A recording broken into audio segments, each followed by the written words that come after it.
je vous propose une série de vidéos sur la maladie de Parkinson. Je vous propose donc des informations, des conseils, des exercices. Il y en a donc plusieurs de ces vidéos, je vous invite à les visionner. Il y est donc question de maladie de Parkinson et on commence maintenant. Je suis Denis Fortier. Si vous êtes nouveau ici sur ma chaîne YouTube, je vous conseille de vous abonner en cliquant sur le coin inférieur droit de l'écran. Vous pouvez aussi vous abonner gratuitement à mon infolettre en visitant mon site web, le www.denisfortier.ca. Maintenant, la maladie de Parkinson, je vous ai déjà parlé de cette maladie, je vous ai présenté les causes, les symptômes dans d'autres vidéos, je vous invite à les visionner. J'avais envie aujourd'hui de vous proposer des stratégies thérapeutiques liées à des types d'exercices.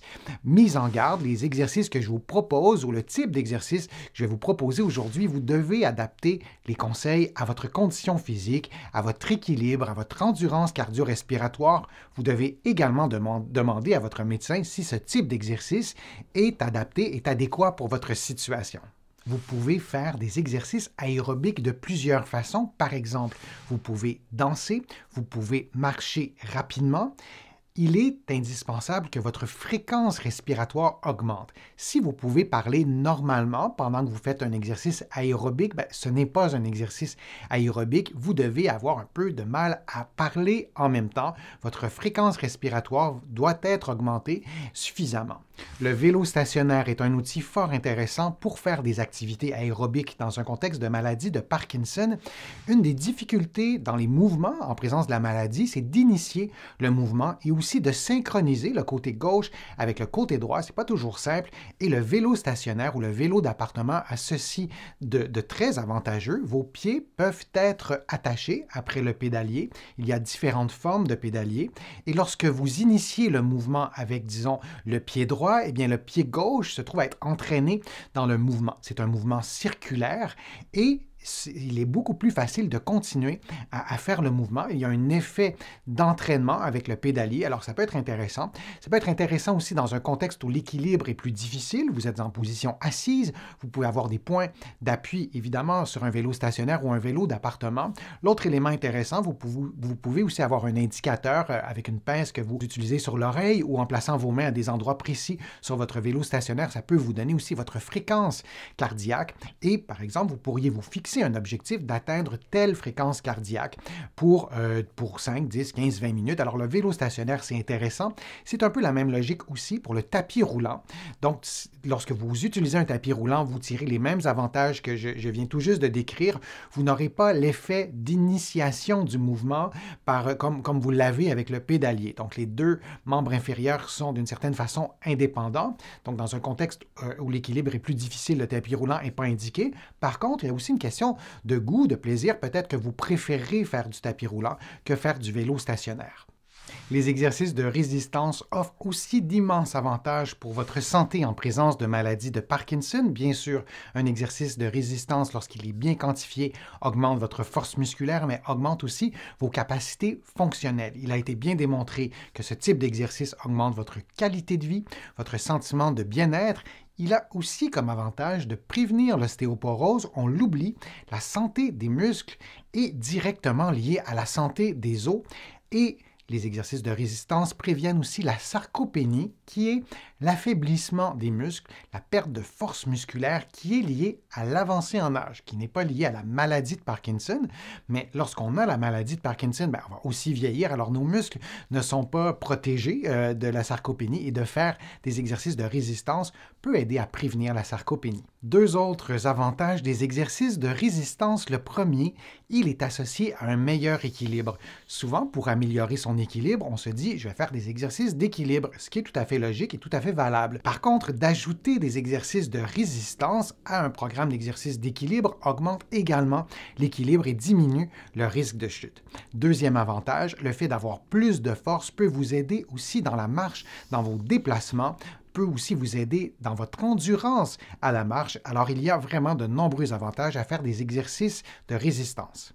4 façons de faire des exercices de résistance. D'abord, d'utiliser des poids et haltères adaptés à vos capacités physiques, d'utiliser des bandes élastiques. Là aussi, c'est un outil qui est relativement abordable, accessible. Vous pouvez aussi utiliser le poids de votre corps, comme lorsque vous faites des pompes ou des push-ups. Vous pouvez les faire au sol, c'est parfois trop difficile. Vous pouvez les faire aussi au mur. Vous pouvez aussi prendre la position de la chaise au mur. Ça aussi, c'est un exercice de résistance. Vous pouvez aussi utiliser des appareils comme on utilise dans les salles de sport ou dans les gyms. Selon quels paramètres vous devriez faire des exercices de résistance? Bien, d'abord, le conseil peut sembler ultra simple, mais vous devez avoir une sensation d'effort musculaire. J'ai beaucoup de mes patients qui font un programme d'exercice depuis longtemps, mais le programme d'exercice a un niveau de difficulté inférieur à leur capacité. En présence de maladie de Parkinson, on doit stimuler les muscles, alors on doit avoir une sensation d'effort musculaire. La durée du programme d'exercice de résistance peut varier entre 30 et 40 minutes. Vous prenez des pauses lorsque vous avez une sensation de fatigue, lorsque vous sentez le besoin, et plus vous ferez votre programme d'exercice, plus vous arriverez aussi à connaître vos réactions d'une certaine façon, par exemple la fatigue, et à mieux l'interpréter. Vous pouvez faire des séries de 8 à 12 mouvements. Par exemple, si vous utilisez une bande élastique que vous mettez sous tension, vous pouvez la mettre sous tension de 8 à 12 fois. C'est la même logique avec des appareils ou des poids et haltères.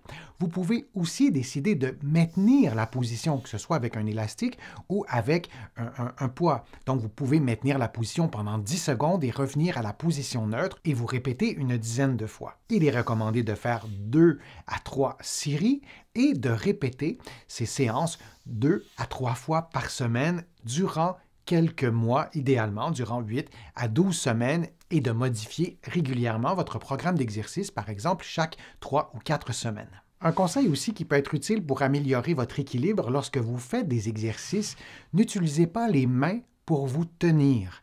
Si votre équilibre est fragile, particulièrement vous faites un exercice et vous ne souhaitez pas tomber, plutôt que de tenir une chaise, par exemple, ou un meuble qui est stable, bien sûr, essayez de mettre le dos de la main sur cet objet-là, sur le meuble, de façon à ce que votre équilibre soit stabilisé. Lorsque vous utilisez la main et que vous vous tenez, vous stimulez davantage les réflexes de protection. Lorsque vous utilisez le dos de la main, vous utilisez davantage les réactions d'équilibre. Une autre façon aussi de ne pas utiliser les mains pour ne pas se tenir après quelque chose, c'est de faire des exercices d'équilibre dans la cuisine ou dans un coin, dans le coin dans cette pièce où vous avez un mur chaque côté finalement et vous pouvez avoir une chaise derrière ou quelqu'un qui est placé derrière pour éliminer complètement le risque de chute. Vous pourriez aussi vous placer dans le coin d'une pièce en vous assurant de pouvoir placer les mains rapidement sur le mur, mais sans vous tenir. Si tout ça ne fonctionne pas, vous devez absolument vous tenir avec les mains, c'est peut-être que le niveau de difficulté de l'exercice est trop élevé. J'espère que la vidéo vous a plu, que les informations étaient claires, précises. Si c'est le cas, je vous invite à cliquer j'aime, à partager la vidéo et à la commenter. Vous le savez, ça me donne plus de visibilité, ça m'aide à vous présenter de nouveaux contenus. Vous allez trouver aussi beaucoup d'informations sur mon site web, le www.denisfortier.ca. Vous allez trouver aussi beaucoup d'informations dans mes livres que vous allez trouver partout au Canada, en librairie et sur le web. Et j'ai le privilège aussi d'être publié de l'autre côté de l'Atlantique. Je vous mets le lien dans la description de la vidéo pour que vous puissiez trouver mes livres facilement. Je suis Denis Fortier. Je vous remercie beaucoup. À bientôt.